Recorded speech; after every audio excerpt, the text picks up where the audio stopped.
hmm For Welcome to A and B Masterminds. I'm Alex Crowley. I'm Bradley Moore, and we're here to give you a guide to hopefully increasing your ability to be mobile in life and in America. We believe that your purposeful and prosperous life is being stolen from you by your biological and cultural needs for comfort. Being purposeful about every moment of your day is really how you can start to craft your own life that you're actually looking for, something that involves your purpose and something that involves enough financial stability to actually live and enjoy that purpose, right? And so Right. today we're going to talk about education, right, Alex? And we're not going to talk about Exactly. the last episode because you'll never see it because I didn't record my audio, guys. We're learning. So, Alex, go ahead and just why don't we just introduce ourselves a little bit? Alex, you go ahead and first. We don't really need to credibility each other because we're on the same team here. You Of know what I course. mean? Of course. Well, this is my colleague Bradley. We actually met in philosophy class when he was still a student at my current community college. My name is Alex Crowley. I study political science. I'm also learning Chinese, Mandarin Chinese, and I'm in my second year of college, and I'm due to graduate after summer semester of 2022. And I just have a strong interest in sharing not only my life and what I've been through, but the need to teach, and not just necessarily in the form of being in a formal classroom setting, because you don't have to necessarily be in that type of environment to be a teacher. I believe that life brings forth an individual many different teachers, and I'm just one of the many that you'll run into. And if you have any questions, feel free to leave some in the comments. And if you want some coaching or know anybody who needs any, feel free to contact us, and we'll have that email in the description box. And welcome to our show. It's nice to meet you all, and I look forward to growing with you all. Thank you very much. That was very professional. I'm a little bit intimidated. Hi, my name's Bradley Moore. We just started this podcast recently, and by that I mean yesterday. The goal of it is to, like Alex was talking about, share our experiences in life and hopefully provide some framework and tools to help you guys get to wherever it is you're looking to get in life in terms of your purpose. And hopefully, if you don't have that yet, we'll be able to help you manufacture a way to it, or rather, give you the skills to get there. That being said, I study philosophy at UC. I just graduated with an undergraduate associate's degree from Sinclair with Mr. Crowley here. That class was awesome, by the way. It was. It was sweet. Our teacher was fire. She was. Um, Basically, I just have a love for coaching, teaching, and speaking, and I was sick of waiting to start. So here we are. Um, these episodes are going to be rough, but I promise each one will get. Let's give them Better and a better. promissory note of we'll increase by 5% per episode with our 100 episode goal by what's that up there? 100 episode goal by May 1st. You guys can't tell, but it's up there and it's for you guys, okay? So those 100 episodes will hopefully begin to get better each time, and I think 5% is a goal that we can agree to, right? Right. Okay. So let's start it off here, and we'll just start right where you did last time. And I'll ask you first, if you asked an American citizen, this is a better way to ask this question than yesterday, I think. First, I'll ask you if you ask the average American citizen, male or female, what is education? You know what I mean? Like, what does education mean to the average American? Not, and then after that, what's your perspective on education, and like how does that differ from the average American? Right? Well, that's a very good question, and that's a question that has many different answers to it. The average American and the average individual, a part of this global community, would just tell you that an education is a very formal one. It's a very education that is taught and being given to a person who is in attendance in an actual school building. So, most people would disregard a trade being in education because they view, most people nowadays, and it's a darn shame because these are the very people who build our cities, they build our Yes. schools for us to have an education. They build our roads, they build our hospitals. Heck, even the government has what is the name of that? There's a specific term, that the eminent domain. Yeah. Without eminent domain, you wouldn't have highways, you wouldn't have roads, you wouldn't Caesar's have Creek. most things. That you exactly you wouldn't have most things that we use today. So education is very important, but they most people believe that an education is received in an actual school building, and that is also what you would call schooling. My definition of an education is anything that adds value to one's intellect and could actually be turned into applied knowledge to not only better their situation in life, but to further progress them forward and also help other people do the exact same thing. So that's my very definition of education. I do believe in education is important, but I also might add that an education is not necessarily necessary to reach financial success. I want to make that clear. Having not having a formal education Mm-hmm. does not rule you out into not reaching financial success in this capitalist society Mm-hmm. that we all live in. If you're a citizen here in America, and if you're not, I'm not here to cast dispersion on you. I'm here to help you. Okay, Mm-hmm. so that's my take on it. It's a good So it question. sounds like I think we'd be in agreement for the definition traditionally, right? Is Matt, basically, I think you could just say passing standardized test, right? Obviously, that's not what the average American will say, but that's in a sense what they're pointing to is did they pass their exams? Are they graduated? Well, did they get their GED? Well, then it's their choice. But I think I like what you said there when you talked about you don't necessarily need an education. And I mean, obviously, you hear all the gurus and all that stuff. You don't need an educate. You don't have to go to secondary. Just college is too expensive. You don't need that to be famous or not famous. I'm sorry. Financially successful. But I will make a distinction there that if you're going to be financially successful or podcast successful, for instance, I did roughly 9 hours of research for this episode, which will probably be subpar just based on the fact it's our second one, right? And there's people out there that have hundreds and hundreds and have practiced and have professional, like, big boy bucks, don't have their banana trees in the background, which I love those banana trees, right? I kind of think it sets the mood. What do you think, Alex? You know what I'm saying? But the broader I point, right? Right. If you're going to just make sure I would suggest for everyone at least get your GED. That way, that door for post secondary education is always there for you. But definitely just start early. Start just go to the library and read some books on if you want to be a business tycoon, go read a couple books from Henry Ford and what's his name, Mister Lucky, Kevin. What's his name? I can't remember his O'Leary, Kevin I, O'Leary, right? From Shark yeah, Tank. he's from Shark Tank. Yeah, Mark Kevin Cuban, O'Leary, all those Mr. guys will Warner. tell you. Mark Cuban, Yeah. I was just watching some content from another channel, and he was talking about. He's like, I never gave a crap what anyone thought. I just did what I thought. Would. Basically, he went after his dreams from a young age, which is you see the results, right? And this is like the example we talked about yesterday again with my nephew, and he's working on his 10 sentence words, which is hard for him. I tell him, hey, take a step, put down I, take the next step, and you know what I mean. And then eventually he builds up, climbs to the top, and he has a sentence, and then he takes the next step on the next ladder, and he's got all the words done, right? Right. But I think, yep, I think I would agree with you. Traditionally, it's not really seen as something that's valuable outside of the schoolhouse, or I wouldn't say valuable outside of the schoolhouse, but it's a means to an end, right? You get graduated so you can get a job, or you get graduated so you can head on to college. But either way, you're not getting.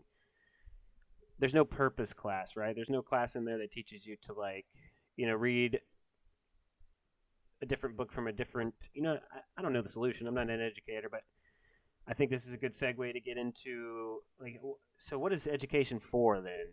If if traditionally they say education is this and that and that, what's the end goal if you ask the average American again? And then what about your like in your experience for you?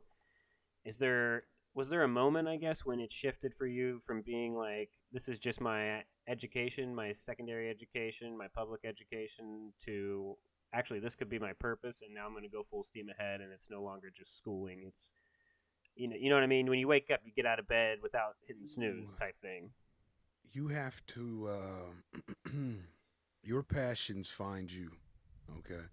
Your passions find you, but your passions find you when you actually put in the work. Well, Mhm. what do you mean by that? Well, put in the work is actually going through trial and error. Trial and error, excuse me. I've been through a lot. I've came out on the bottom, I've came out on the sides. I wasn't picked at all, and there were moments where I came out on top. I was 19 years old.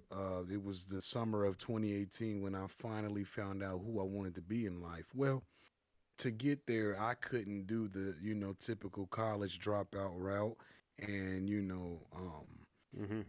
throw all my gamble all my mom and my money into the stock market and hit Mhm. big after a couple of trades and then go throw that money in Bitcoin and then pull out November 2020 when it was like at $60,000. Yep. It just uh, that is very few and far between for most people who don't have knowledge of it. You understand what I'm saying? So the person that I'm going to become, that I will become, requires an education. So Mhm. really, I didn't have a choice, and I didn't really have an attitude either. Um, there are things in life, Bradley, and that you all, the audience, will understand that you don't want to do in that instant. You may feel as though like, why is it necessary?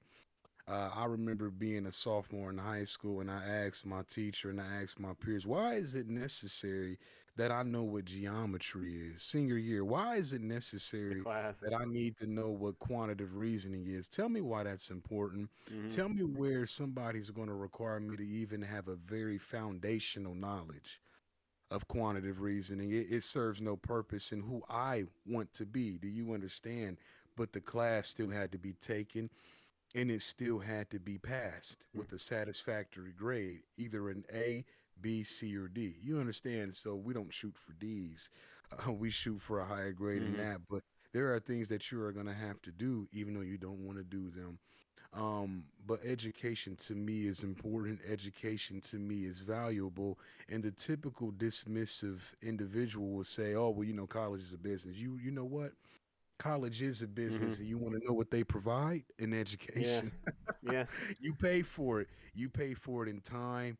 You pay for it in work. You pay for it in loss of time. Yeah. You pay for it in missing out on, family events, missing out on being able to link up with your girlfriend or Right. boyfriend at night. You pay for it. Right. But where you really pay for it is when you pay all that money and you don't finish. Yeah. And I'm not here to cast dispersion on anybody or put you down. I'm here to actually build you up. But I need you all to understand that education is a very valuable thing. And, Mhm. I can't remember what Greek philosopher said this. Somebody please look up the quote if you hear this. But they said, and I quote, the roots of education are bitter, but the fruit is sweet. Mm. Yeah. I want you all to think about that for a second. The roots are bitter, but the fruit is sweet. It's because getting an education is not the easiest thing to do, especially when you're going after something that is very, I would say, challenging. Mhm. Narrow market You may for the even job. endure hardship trying to get that specific major under your belt, and then you're still left with you're still almost, some colleges they may say one thing, but some of them they kind of hand you your degree and throw you into the wind and say, well, hey, go make it. You spent 4 to 8 years in here. You got your undergrad degree. Some of you got masters. Some of you got doctorates, JDs, and medical degrees. Go Mm. make it. And so you have to have a plan. So what do you think? For instance, do you think it would be wise for, if we're talking about what's an intelligent thing to implement for a younger student to learn? Do you think it would be wise to do some sort of like once, maybe twice, or buy or once annually, have like some sort of job fair, not a job fair so to speak, at each, like at an elementary school, like I'm talking like first graders, kindergartners, when they're real Mhm. young, when they're not learning much anyway, and that kind of stuff would be super productive. Maybe let them climb through a fire truck, or take some, what I mean. I don't know how it would exactly work, but that's where the educators come in, and I could help work on that, obviously, Well, if they ask. But you know what I kid, mean. How do you inspire the kid early? That way they have the purpose long term. So like you're saying, you figured yours out, but what if you didn't right now, right? You'd be sailing, and I know some people like that. So I when you do say too. you figured your goal out, right? A lot of people just, I think maybe the answer I was looking for to kind of roast is, traditionally people tell you go finish to get your GED because you have to, right? It's almost like or high school diploma. Right. Yes. You have to have it to get a job, which is fair. But like, what is it going to do for me? People know what it's going to do for their wallet, right? Everyone knows what a job does. It allows you to eat. But what's it going to do for me when I go to bed at night? Is it going to, make it harder to go to sleep? I think this is a good distinction. Is it going to make it harder, or am I going to sleep easier because I can't wait to wake up, or is it going to make it even harder to go to sleep because I have to get up and go deal and trudge my way to that shit whole job and et cetera, right? Obviously, there's no one good answer for that, but Well, that's where being innovative and flexible comes to one's rescue. I mm-hmm. never said that you earning a GED, and I'm not talking about you, Bradley, Right. but for people out there, nobody, and they shouldn't do this, they really shouldn't because it's manipulative and it's a lie. But nobody promised that you would graduate from college and live a happy, comfortable life. Mm-hmm. Nobody ever said that coming straight out of high school, you'll be making a salary of $60,000 a year. That's just unrealistic. And it's No one just said you'd get out of college with your dream job and that's A's true. and everything and Yeah. make money. You might have your dream job and make 30K, right? Listen, the average correct, yeah. Oh, go ahead. Did No, you're you fine. Go ahead.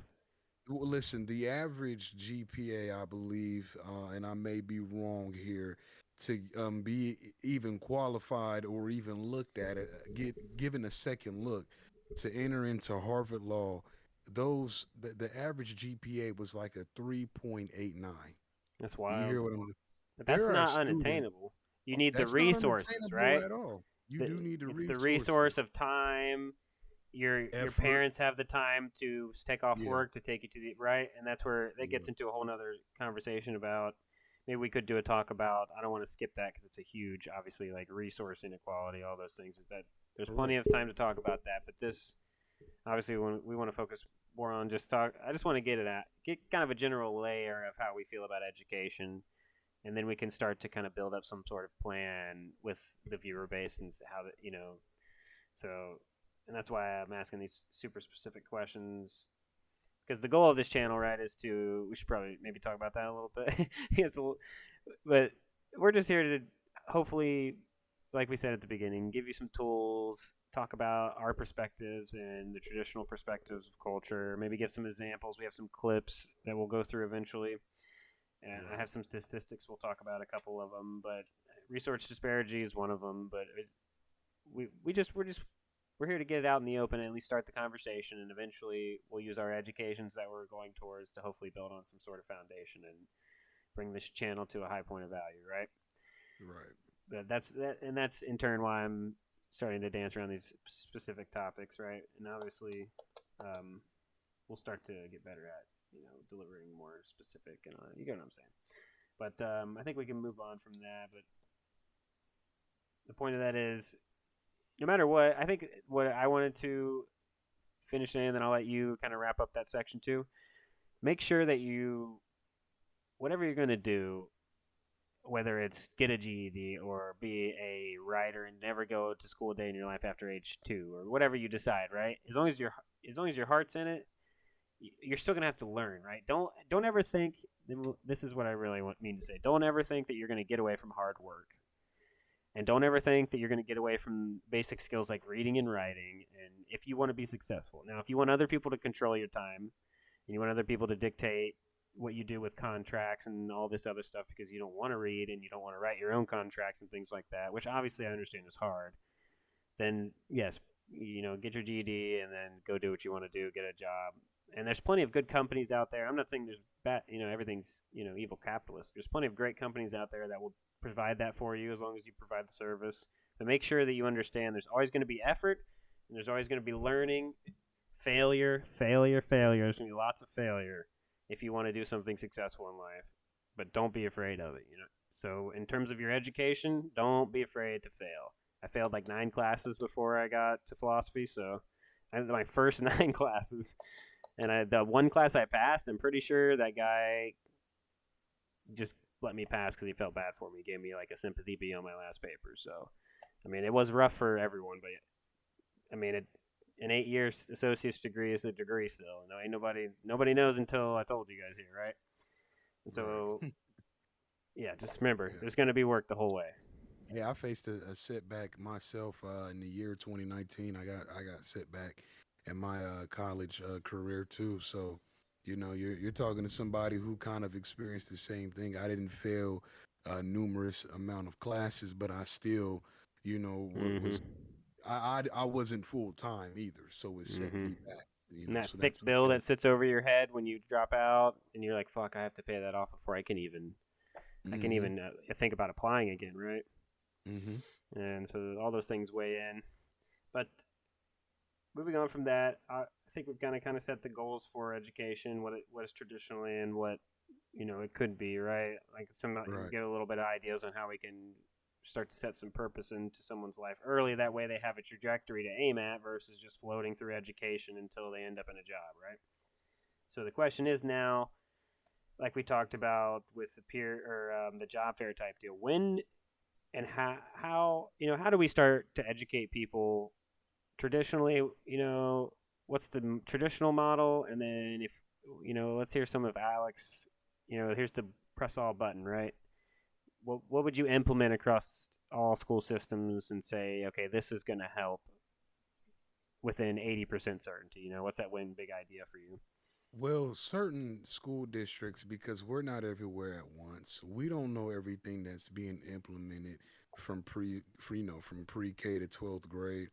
I do know that certain school districts, okay, in specific areas where certain demographics are the dominant, group in specific cities, um, So inner more city, than urban areas. likely more than likely have a better curriculum and education being taught within that specific school.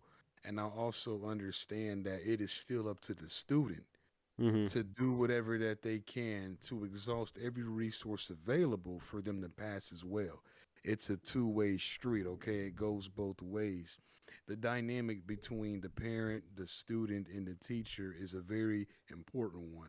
Now, to answer your question, kids deserve options. Kids deserve choices. You understand what I'm saying? Yeah, So, I think that's a kid lacking. It's a big lack. a man, a young man or a young woman, especially if they're not even in high school. So let's go middle school. I don't want it shoved down my throat that the only way I'm going to be successful in life is if I have a law degree or a medical degree. Those are Mm-hmm. the main two: the law degree, lawyer, Engineering. doctor, and engineer. That's not true though, because one of the most famous entrepreneurs in modern history, who I like and personally would look up to, and I would want to meet, is none of those three. It's none of those three. So you may say, "Well, Alex, that's a very extreme case, is it? Because what is it stopping from you being that same type of person? What is stopping me from being just like that man who I haven't named as of yet?" Do you understand what I'm saying? So it's Mm-hmm. not. So we're I'm just looking at mindset then. So you're saying mindset has a lot to do with it?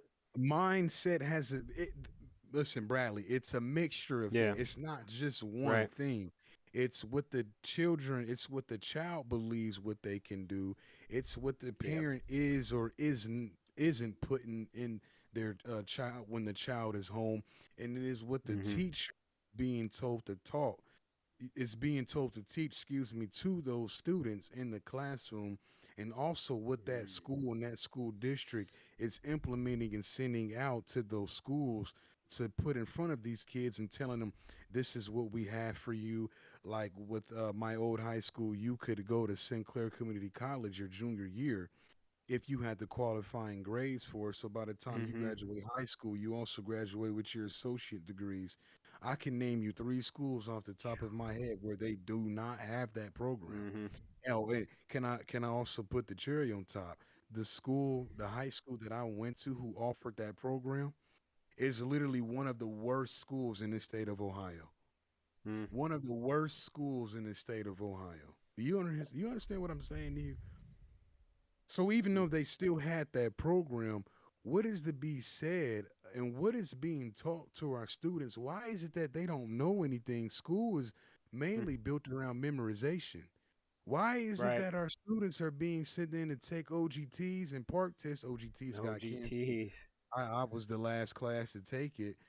2017. Why is it that our students are being sent into these tests, to take a test in these classrooms and they're failing quarter after quarter, interim after interim, report card after report card? So you say, well, Alex, what is it? It's a mixture of things. I don't just blame the teachers. Not every teacher is at fault. I don't just blame students. It's not every student's fault, or I should say 100% their fault.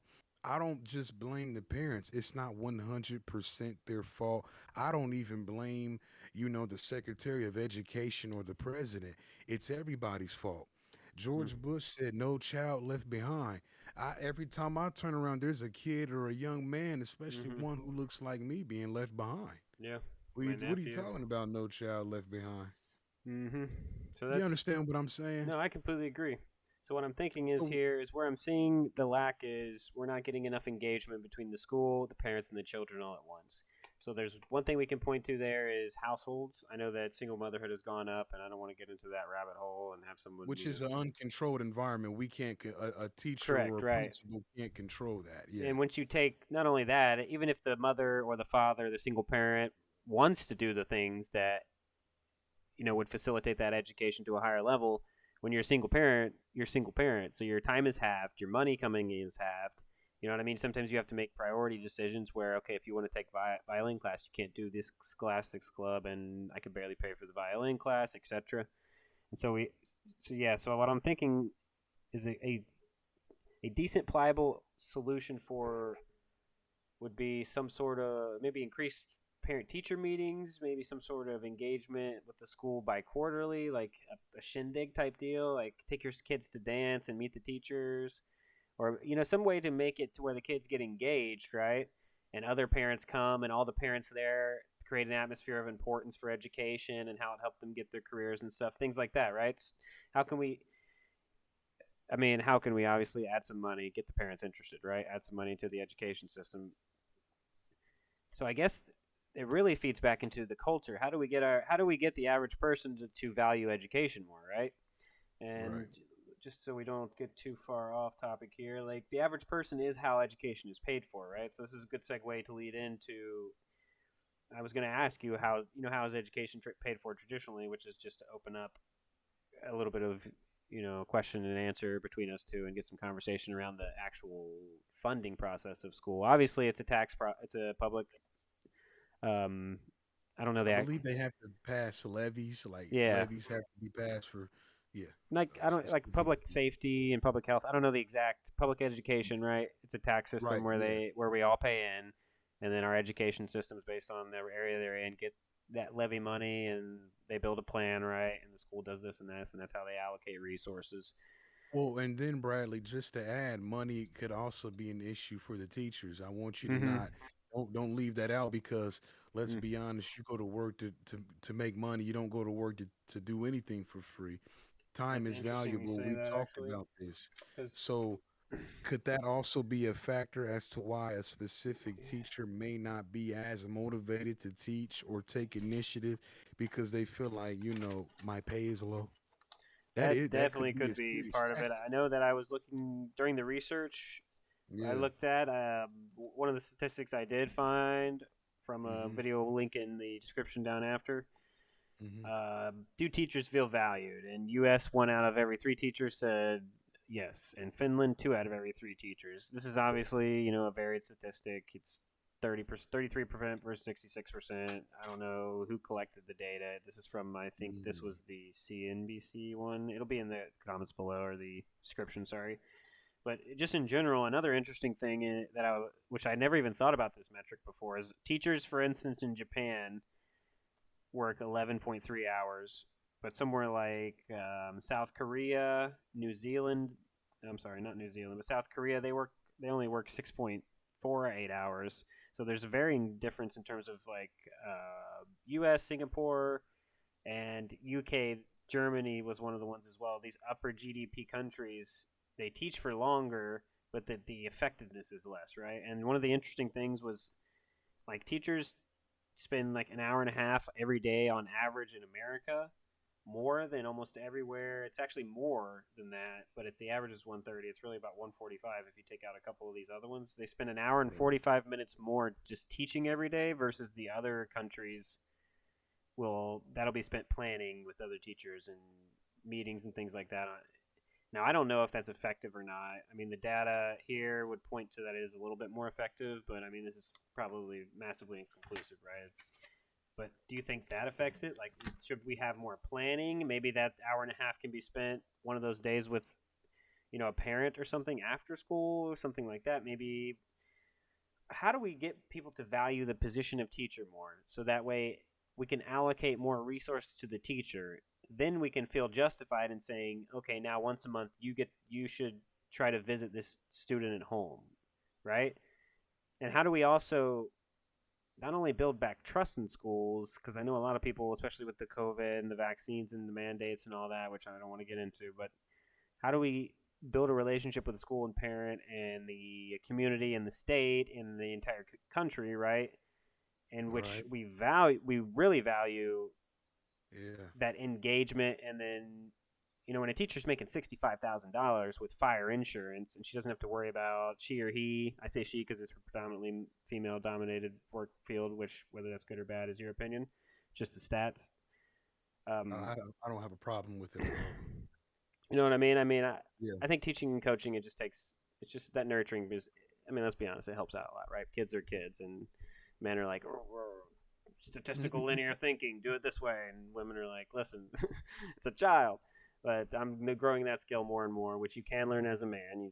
I think that's a cultural thing too, and that's another episode. But do you think that increasing teacher salaries and getting more engagement in the community. Maybe not dumping more money to the school overall, just increasing the teacher salaries first. Try to get some more value into the job. That way, not that teachers don't work their asses off already, but they won't feel bad about those 12 hours because they'll be going on a vacation. You know what I mean? Instead of 30 Well, grand, you'll be making 50K starting out, or et cetera, et cetera. And that way, it's almost like you feel more valued in the community. But not only that, but it's a mirror effect where the community actually wants to participate more. They feel more value is provided when they participate because of the way that it educates their kids, right? So what's the special? I know we said this yesterday. Judo chop. I think we're doing just fine on time. So what's the judo chop when it comes to how it's paid for? Like, who's going to pay? How do we make sure that the value is there for them, because that's the whole point of this podcast, right? In this channel, how do we get value into people's lives for their time, because time is the most valuable asset you can have, because there's only so much of it, right? You can't take out a loan for time at the end of your life. So, and give me your thoughts on that. listen, teaching isn't slavery. You understand what I'm Mm-hmm. saying? Teachers need to be treated like human beings, just like if you were a factory worker. Do you understand what I'm saying? Yeah. We want the job to continue to be long term when it comes to new hires, because a person doesn't live forever. A person cannot teach regularly forever. Okay, so you have teachers who are literally in their mid to upper 60s still teaching in Mm-hmm. high schools and middle schools and elementary schools. And I Teacher believe the retention is pretty retirement low. I'm I looking for believe that stat, but I can't find it. I believe the retirement age is like 64 in America, 65. Yep, I think And it's 63 for my dad. I'm not saying that you have to retire at that age, but I don't really hear too many people rushing to be a teacher. Do you understand what I'm saying? Yeah. Everybody's rushing to get rich, but Be not an everybody is engineer, rushing. start a business, drop shipping. Right, right. Mm-hmm. Everybody is rushing to get rich, but not everybody is rushing to enrich. Yeah, you I you like gotta that. run. I like that. You get what I'm saying? Not everybody is rushing to enrich others, and when you are a student, whether you have a master or you serve a That's god or good, man. you're under a teacher, they're enriching you. What are they enriching you with? Well, knowledge, that specific subject, earth science, environmental science, social studies, Mm-hmm. math, Mm. English, whatever it is, comprehension, even physical education. So we need the salary, excuse me, to go up. How far up? I don't know. teachers are underpaid. They always have been. They currently are underpaid. You don't really get the money until you have earned a principal's degree or a superintendent degree and apply for that position and get selected. Okay. You have people, though, in these positions who have now reached a point of comfortability. How you pronounce Mm-hmm. comfortability? Am I Mm-hmm. saying that right? I Yeah, don't that's want right. to sound ignorant. And they kind of felt like, well, yeah, I've already was a teacher. I'm comfortable. Mm-hmm. I'm the principal now. I'm making 106 a year, and 70% of these kids are just going to get a job out of high school these anyway with these that these, ki- 1.7. these kids don't care, and they're walking around the hallways, and they're skipping class in the bathroom, and they're No hall pass in and the shit. no hall pass, and it's like, listen, kids are going to be kids. Now, that's no excuse for bad behavior, but kids are going to be kids. You got to be more patient, but we have to keep this job, Bradley, attractive Mm-hmm. because society that we live in, it's a very hyper society. It's almost like the 1900s gold rush where everybody was Yeah. rushing to get gold. You understand what I'm saying? They were going from being a doctor to now, wanting to be a gold miner. And that's how you have it today when you leave high school or college. Nobody's really rushing to be a teacher. And we Yep. we need to bring that love back into wanting Yeah. to teach others. Now, how do we do that? Well, we have to go through a process. I don't know that process specifically. I could probably come up with one. It would take some time and it would take other members, it would take other minds, but that's the first thing. Teachers need to be paid more. They need to feel appreciated. You Mm-hmm. don't want to work a job where you feel as though that you're, let's see, replaceable. And then another thing, we need to let the parents know that their kids are actually being cared for, and the resources are being exhausted to make sure these Mm-hmm. kids understand the material. I remember being in middle school, kids were being passed from seventh to eighth grade, eighth to ninth grade, and didn't even really, excuse me, couldn't retain information being taught from sixth grade. Yeah. So you have kids now who are 10th, 11th, and 12th graders who stopped paying attention and stopped Mm-hmm. learning in fifth and sixth grade. But because we have all these students enrolling, it's like a flow chart. It's a tunnel Yep. system. It's a Hand them funnel hand them a system. T80X and make sure they can get those proficiency scores correct so we can get our state funding. No child left Mm. behind, right? But yeah, okay, so you're moving these kids along, but they don't know the material. Yeah. Half of these Yeah. schools, summer school is just you sitting on a computer and Right. on And Apex Learning, and I liked Apex Learning, but there's no we engagement need there. The teacher sitting behind the desk was swatting a fly away with a half-eaten drinking orange. the Arizona and eating Right. Rooster's chicken. We need somebody to teach these kids what Just it is that make they it fun, miss. right? And it's not necessarily fair to blame that teacher because that's the system that she's fallen into. And I mean, Correct. I don't know if you've ever Correct. joined something like a club or something, and you're like, I can't wait to do this. I'm gonna change this. I mean, that's how it was in my job. I was like, I'm gonna change this facility. We're gonna do everything right. We're gonna train everyone correctly. We're gonna load to the ceiling, and I sent one, a couple And the emails system expecting changed that, you. and they Yeah. said, no, no. That's why I left because I, I just couldn't be beaten to a slot, and that's not necessarily fair to the company I worked for because that's the position I signed up for. But anywhere the leadership is capped, and I can't, if I'm outgrowing the leadership that quickly, then